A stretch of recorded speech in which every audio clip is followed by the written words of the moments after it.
మీ ఎలాంటి వ్యాపార ప్రకటనలకైనా వెంటనే మా ఛానల్ సంప్రదించండి. ప్రస్తుతం మనతో పాటు ప్రముఖ ఆధ్యాత్మికవేత్త, జ్యోతిష వాస్తు పండితులు, లలితాదేవి ఉపాసకులు బ్రహ్మశ్రీ నానాజీ పట్నాయక్ గారు గురుగారితో మాట్లాడదాం. నమస్కారం గురుగారు. శ్రీమాత్రే నమః. గురుగారు, ఉగాది రాశి ఫలితాలు చర్చించుకుందాం. శ్రీ పరాభవ నామ సంవత్సరంగా పిలువబడుతుంది. మరి ఈ కొత్త సంవత్సరం తులారాశి వాళ్ళ పరిస్థితి ఏంటి? ఎటువంటి పరిస్థితులు ఎదురయ్యే అవకాశాలు కనిపిస్తున్నాయి అంటారు? ఉగాది పచ్చడిలో షడ్రుచులు ఉంటాయి కదా, ఏ ఫ్లేవర్ వీళ్ళకి ఎక్కువగా ఈ సంవత్సరం తగలబోతుంది అంటారు? తప్పకుండా అండి. అయితే వీళ్ళకి ఆదాయం వ్యయం రాజభుజం అవమానం తీసుకుంటే 5, ఆదాయము వ్యయం 14 ఉంది. రాజభుజం 6, అవమానం 3గా ఉంది మనం పంచాంగాల్లో కనుక చూసుకున్నట్లయితే. ఓకే, అయితే మరి వీటిని మార్చుకోవచ్చా? వీటిని మనం మార్చుకోవచ్చు కొన్ని రెమెడీస్తో. ఇది ఇలాగే పనిచేయాలని రూల్ లేదు. ఒకటి.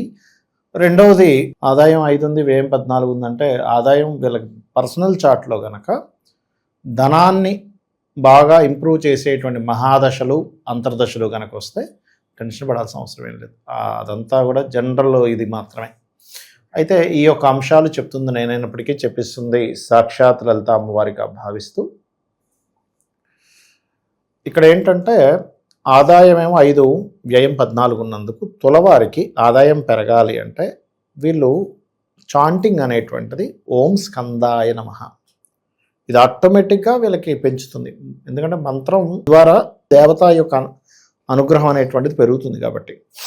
ఇక వ్యయం 14 ఉంది కాబట్టి పెసలు ఎక్కువగా దానంగా ఇస్తుండాలి వీళ్ళు. ఎంత వీళ్ళు పెసలు దానంగా ఇస్తూ ఉంటే అంత వ్యయం తగ్గిపోతూ ఉంటుంది. అది కూడా బుధవారాలు ఇస్తుండాలి. బుధవారాలు ఎంత పెసలు దానం ఇస్తుంటే అంత బాగుంటుంది చెప్పాలంటే. ఇది ప్రధానంగా గుర్తుపెట్టుకోవాల్సిన విషయం. ఇక మరొక విషయం ఏంటంటే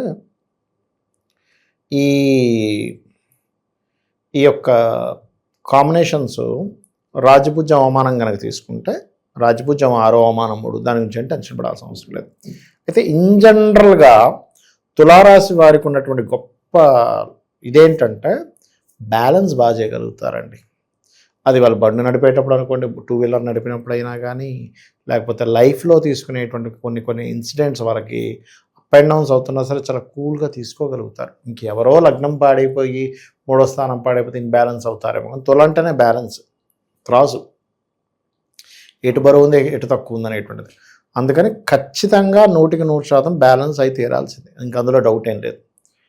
అయితే వీరికి ఇప్పుడు మనకి ఈ యొక్క పరాభావనామ సంవత్సరంలో జూన్ వరకు 9వ స్థానంలో గురువు ఉంటున్నాడు. సర్వసాధారణంగా ఏంటంటే ఈ లగ్నానికి పాపి గురువు జనరల్గా ఇచ్చేటువంటి మంచి ఫలితాలు ఈజ్ డిఫరెంట్. బట్ లగ్నానికి పాపైనందుకు, పంచమ స్థానంలో రాహు ఉన్నందుకు ఇదేం జరుగుతుంటుందంటే ఇక్కడ ఆలోచనలు రకరకాలుగా వెళ్ళిపోతూ ఉంటాయి పంచమంలో రాహు ఉన్నందుకు. కాకపోతే పంచమ రాహు అనేటువంటిది ఏంటంటే రాజకీయ నాయకులకి చాలా మంచిది. రాజకీయాల్లో ఉండేవారికి వాళ్ళకి ఏదైనా సీట్ రావడము, లేకపోతే రాజకీయంగా కొంత గుర్తింపు రావడము, వీళ్ళు చేసిన ప్లాన్ సక్సెస్ అవ్వడము, రాజకీయ ఫ్రెండ్స్ కలవడము, సాఫ్ట్వేర్ రిలేటెడ్ ఫ్రెండ్స్ కలవడం, ఇట్లాంటివన్నీ ఇస్తుంది పంచమంలో రాహు ఉన్నది.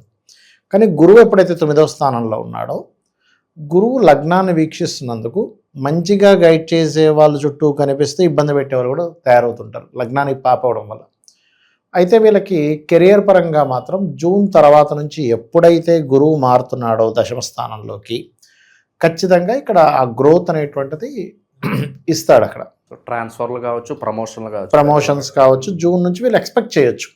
అంటే కెరియర్ పరంగా జూన్ నుంచి ఓకే నాకు కొంచెం బాగుంటుంది, అది కెరీర్ పరంగా ఎక్స్పెక్ట్ చేయొచ్చు. దశమ స్థానంలో ఉండేటువంటి గురువు 2వ స్థానాన్ని వీక్షిస్తాడు కాబట్టి ఫైనాన్షియల్గా కూడా ఎక్స్పెక్ట్ చేయొచ్చు వాళ్ళు.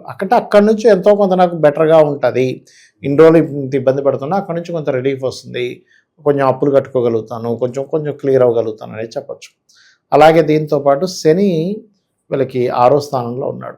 శని ఎప్పుడైనా 6లో ఉన్నప్పుడు ఏమవుతుందంటే ఎఫర్ట్స్, మనం శత్రువుపై జయం కానివ్వండి, మనం డైలీ లైఫ్లో ఉండేటువంటి కొన్ని వాటిని మనం అధిగమించి ముందుకు వెళ్ళగలుగుతాం శని 6లో ఉన్నప్పుడు. అందులో పర్టికులర్గా ఈ మ్యాజికల్ థింగ్స్ కానీ, లేకపోతే ఈ మెడికల్ రిలేటెడ్ ఈ మార్కెటింగ్ రంగాల్లో ఉండేటువంటి వారికి కానీ, మెడికల్ బిజినెస్లు కానీ, ఫార్మా బిజినెస్లు కానీ, కెమికల్ బిజినెస్లు కానీ వీళ్ళకి మంచి గ్రోత్ ఉంటుంది లాభ కేతువు వల్ల. ఓకే, ఇక మరొక విషయం ఏంటంటే హోమ్ లోన్స్ లభిస్తాయి. అంటే లోన్స్ కోసం ప్రయత్నం చేసేటువంటి వారికి ఈ యొక్క సంవత్సరం కొంత శుభవార్తగా మనం చెప్పుకోవచ్చు. మొండు బకాయిలు ఉంటాయి గురుగారు, డబ్బులు ఇచ్చి ఉంటారు, అవి తిరిగి రావు, హోప్స్ వదిలేసుకుని ఉంటారు, అలాంటివి ఏమన్నా వచ్చే పరిస్థితి? కొంచెం ఛాన్స్ ఉంటుందండి, ఎందుకంటే పంచమ రాహు కదా. పంచమ రాహు ఎప్పుడైతే ఉన్నాడో 6వ స్థానంలో శని ఉన్నప్పుడు ఇస్తాడు. అలాగే హోమ్ లోన్స్ కూడా లభిస్తాయని ఇందాక చెప్పుకున్నాం కదా, లభిస్తాయి. అయితే ఇక్కడ ఏంటంటే వాళ్ళ పర్సనల్ చార్ట్ కూడా తీసుకోవాలండి ఎప్పుడు కూడా. వాళ్ళకి ఎంతసేపు 6వ స్థానము 4వ స్థానం ఫలితాలు నడుస్తున్నాయి అనుకోండి, రావు అంత తొందరగా. 5వ స్థాన ఫలితాలు వస్తేనే వాళ్ళకి వీళ్ళ అప్పు క్లియర్ అవ్వడం అయినా, లేకపోతే అవతల వాళ్ళ నుంచి క్లియర్ అవ్వడం అయినా, అలాగే ధనస్థానాన్ని యాక్టివ్ చేసేటువంటి ధనాధిపతి యొక్క మహాదశలు లేదా అంతర్దశలు లేదా గోచారం సెకండ్ హౌస్ని యాక్టివ్ చేసేటువంటి కాంబినేషన్ రావాలి అక్కడ మనకి. వస్తే బాగుంటుంది. ఇదనే కాదు, ఆస్ట్రాలజీ అనే కాదు, ఏదైనా కానీ. ఇప్పుడు చూడండి, మనకి డాక్టర్ గారు చెప్తారు, ఒక మనిషికి ఏదో హెల్త్ ఇష్యూ వచ్చింది, కాబట్టి బీపీ షుగర్ తగ్గితే కానీ మనం ఏం చెప్పలేమండి అంటారు. అట్లా ఏంటంటే బాడీలో సమతుల్యత లోపించిన, జన్మజాతకంలో చక్రంలో ఉండేటువంటి గ్రహాలు ఇన్బ్యాలెన్స్ ఇన్బ్యాలెన్స్ అంటే ఎలా అవుతాయి అంటే, ఒక్కోసారి ఏమవుతుందంటే కొంతమందికి అన్ని 6, 8, 12లోనే పడతాయి గ్రహాలన్నీ వెళ్ళి. అప్పుడు అది ఒకవేళ విపరీత రాజ్యం అయితే బాగుంటుంది, కానీ లేకపోతే పరిస్థితి ఏంటి? లేకపోతే కొంతమందికి అన్ని 12లోనే పడతాయి, అన్ని ఖర్చే పెడుతుంటాడు. నేను ఈ మధ్య జాతకం చూశాను. తండ్రి ఒకప్పుడు అద్భుతంగా మంచి రాజకీయంగాను బిజినెస్ గాను చాలా ల్యాండ్లు కొన్నాడు తండ్రి. ఒకప్పుడు తండ్రి హయాం సడన్గా చనిపోయాడు, హార్ట్ అటాక్ వచ్చి. కొడుకు ప్రయోజకుడు కాదు. ఈ పని ఏంటంటే సంవత్సరానికి ఒక ల్యాండ్ అమ్మడం, జల్సాలు చేసాడు, డబ్బులు అయిపోయారని మళ్ళీ ఇంకో ల్యాండ్ అమ్మడం. ఇప్పుడు 4 ల్యాండ్లు అమ్మేశాడు. వాళ్ళ ఇంట్లో వాళ్ళు ఒకటే గోల. ఏంటా అని కొడుకు ఆ జాతకం చూస్తే చాలా క్లియర్గా కొడుకు జాతకంలో తండ్రి ఆస్తి అమ్ముతాడు అని ఉంది. తండ్రి ఆస్తి అమ్మే యోగం ఉన్నప్పుడు బట్ వాళ్ళ మెంటాలిటీ అసలు అలా తయారవు. అనుకుంటూనే ఎందుకు నేను ఇప్పుడు ఎందుకు పని చేయాలి, అవసరమే ఉంది, చక్కగా అమ్ముకుని ఉంటాను, జల్సా చేసుకుని ఉంటా. అది ఎందుకంటే తండ్రి జాతకంలోనేమో అలా ఉంది, కొడుకు జాతకంలోనేమో ఇలా ఉంది అలా. సో ఇక్కడ ఏంటంటే వీళ్ళకి పర్టికులర్గా తులవారికి మనకి ఈ కెరీర్ పరంగా దీని పరంగా అయితే జూన్ నుంచి బాగుందని చెప్పుకున్నాం కదా. అలాగే ఈ 7వ స్థానం ఏదైతే ఉందో, వివాహ స్థానం ఏదైతే ఉందో, కొంచెం వీళ్ళకి జూన్ తర్వాత నుంచి కొంచెం యాక్టివ్ అవుతుంది వివాహ స్థానం. అప్పటి వరకు మనం చెప్పలేము. అలాగే జీవిత భాగస్వామి ఉంటారు కదా, వీళ్ళ జీవిత భాగస్వామి ఆల్రెడీ వివాహమై వాళ్ళు ఏదైనా కెరియర్ కోసం కొత్త కోర్సెస్ చేయడానికి కూడా కొంతమంది చూడండి భార్యని చదివిస్తుంటారు. ఇప్పుడు ఈ కోర్స్ చేపిస్తే తనకు కూడా ఏదైనా జాబ్ వస్తే వేడి నీళ్ళు చల్లనీళ్ళ బాగుంటుంది అని ఒక చిన్న ఆలోచన ఉంటుంది మధ్యతరగతి వాళ్ళకి.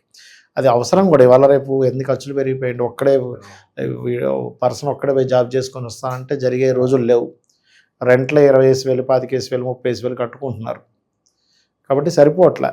కాబట్టి అంటే జీవిత భాగస్వామికి ఏదైనా కోర్స్ చేయడానికి, ఆ కోర్స్ చేయడం వల్ల జాబ్ రావడానికి జూన్ నుంచి ఈ తులారాశి వారి జీవిత భాగస్వామికి అటువంటి పాజిటివ్ ఫలితాలు వస్తాయి చెప్పాలంటే. ఎందుకంటే గురువు మీకు 10th హౌస్లోకి వచ్చి 4th లగ్నం నుంచి 10th వచ్చి జీవిత భాగస్వామి 10,000 చూస్తాడు.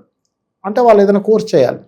ఈ కోర్స్ చేసే క్రమంలో కూడా కొంచెం హైయర్ ఎడ్యుకేషను, ఏదైనా అకౌంట్స్ రిలేటెడ్ సంబంధించింది, లేదా టీచింగ్ రిలేటెడ్ బ్యాంకింగ్కి సంబంధించిన కోర్సెస్ చేయడము, లేదా విదేశాలకు వెళ్ళి ఏదైనా కోర్స్ చేయడము. ఒక్కోసారి ఉంటుంది చూడండి, వివాహం తర్వాత కూడా భర్త పంపిస్తాడు దేశాలకు వెళ్ళి కోర్స్ చేసిరా. అటువంటివి అధికంగా చూపిస్తున్నాయి చెప్పాలంటే. అది శత్రువుల పరిస్థితి ఏంటంటారు గురుగారు? 6లో శని నడిచేటప్పుడు శత్రునాశనం అండి. శత్రువుల గురించి టెన్షన్ అక్కర్లేదు. కాకపోతే కొంతమంది ఫ్రెండ్స్, విదేశీ ఫ్రెండ్స్, అందులో కొంతమంది ఏంట్రా బాబు వీడు మంచోడా కాదా అనేటువంటి కొంత సంశయం కలిగించేటువంటి సంఘటనలు కొన్ని జరగడము, ఇటువంటివి బలంగా చూపిస్తున్నాయి. ఈ సంవత్సరం వీళ్ళకి ఏదన్నా టర్నింగ్ పాయింట్ అంటే ఏం చెప్తారు? ఏదన్నా పరిస్థితి టర్నింగ్ పాయింట్ అంటే ఒకటేనండి, జూన్ నుంచి కొంచెం కెరియర్ గ్రోత్ అనేది టర్నింగ్ పాయింట్. ఇందాక మనం చెప్పుకున్నట్టుగా ఈ ఫార్మా రిలేటెడ్, కెమికల్స్ రిలేటెడ్, ఆయుర్వేదం మెడికల్ రిలేటెడ్ వాళ్ళకి కొంచెం వాళ్ళు చేస్తున్నటువంటి వ్యాపారంలో కొద్దిగా హైక్ వస్తుందని మనం చెప్పచ్చు. రాజకీయ నాయకులకి కొంచెం మనం ఇందాక అనుకున్నాగా రాజకీయంగా కొంతవరకు ఎదుగుదల ఉంది.